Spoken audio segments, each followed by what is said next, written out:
If you're a new dad out there that is having a tough time early on,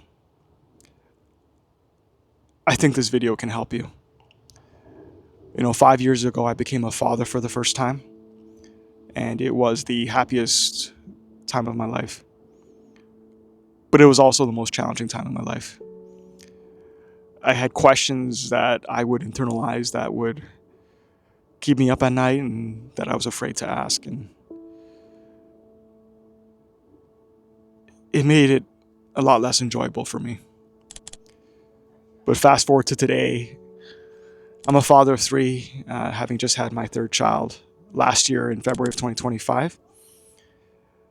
And I think now I have the maturity, the experience, and the courage to start addressing some of those questions that I think, might help another dad out there who is currently struggling. And I really hope it can help someone out there. So, am I behind if we're not sleep training yet? When I was a dad for the first time back in 2020, I couldn't recommend sleep training anymore to a new parent. But I think the fallacy in that is that I had a unicorn. My first son didn't really need sleep training because he was perfect. By week 9 or 10, he was sleeping throughout the night. We had some struggles early on, but he was a unicorn, like I said. And, with sleep training, they always say put your baby to sleep, slightly awake, slightly tired, so that they can learn to put themselves to sleep, learn to soothe themselves to sleep. And again, that's the essence of sleep training. And, it's usually recommended, around the 4 to 6 month mark. But, we thought we were sleep training because we put him down and he slept. And we're like, yeah, it's working great, And he's just been...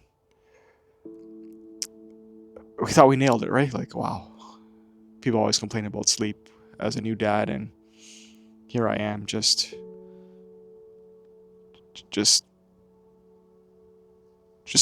being awesome, right? Like, I nailed it. And then in 2022, our daughter arrives, now the middle child. And yeah, it didn't work out so well.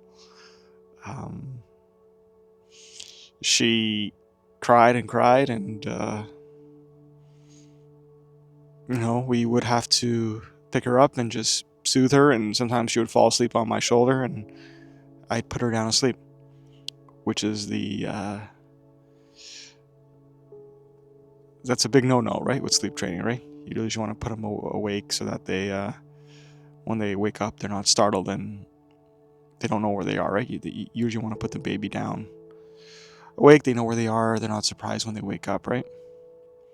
But we were just trying to survive. We thought, what are we doing wrong the second time?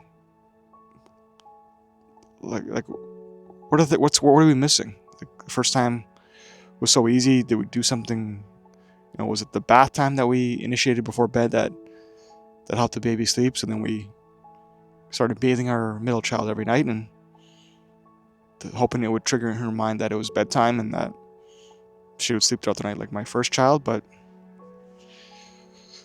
it didn't work. It did not work. And it wasn't until month 4 or 5 where we actually put her in her own room, and she was able to crawl, and she could now sleep on her stomach, and then she started sleeping better. But our bassinet, usually the baby's on its back, and she hated it. And my middle child was the worst. She was the hardest time. And then in 2025, in February, we had our third, and she wasn't the greatest, but she wasn't the worst, right? She was just right there in the middle. And I think if I could go back and just tell myself, my younger version, just the thing about sleep is that, when you're a new dad, it's best to stop overanalyzing it and start getting disappointed when you don't have a full night's rest, because it's just it's going to be a season of your life where,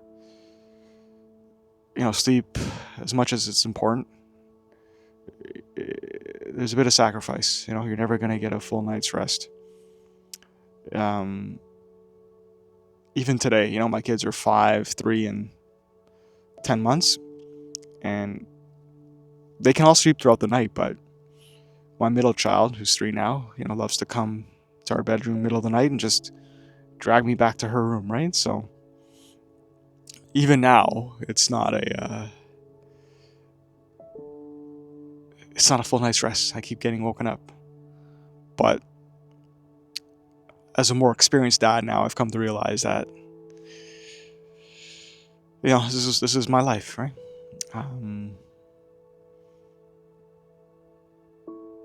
Yeah, it's a blessing to have someone wake you up, right? It shows that they're alive, shows that they need you. It shows that you're required. And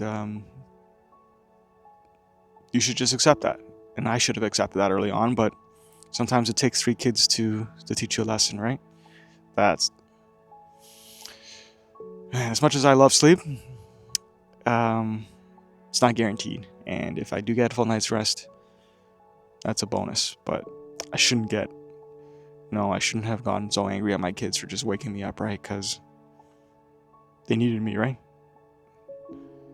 Whether I'm rested or whether I'm unrested, my kids needed me. And just because one day when they're older, man, you're gonna get to sleep eventually, right? You're gonna get to sleep eventually. No one's gonna be bothering you. It's just gonna be you in your bed with your partner, and you're gonna get a full night's rest, and it's gonna feel awesome, right? But I'm projecting a bit, but there might also feel like a void, right? That, hey, my kids they're grown up now. They don't need me, right? Maybe they're not even talking to me. They got their own schedule. They got their own friends. Maybe the sleep is too good, right? Maybe I want someone waking me up at 2 a.m. to reassure them, right? That dream was not real. That nightmare was not real. Maybe I want someone to wake me up and tell me that they're vomiting and that they don't feel well and that I should sleep with them just to comfort them.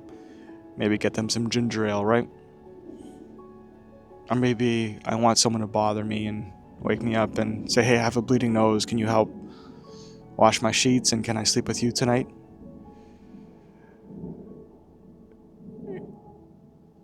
Those all seem like challenges, right? But eventually they're going to go away. And it's just going to be you. But in the meantime, just accept that this is a no sleep season of your life. And it's not going to be there forever.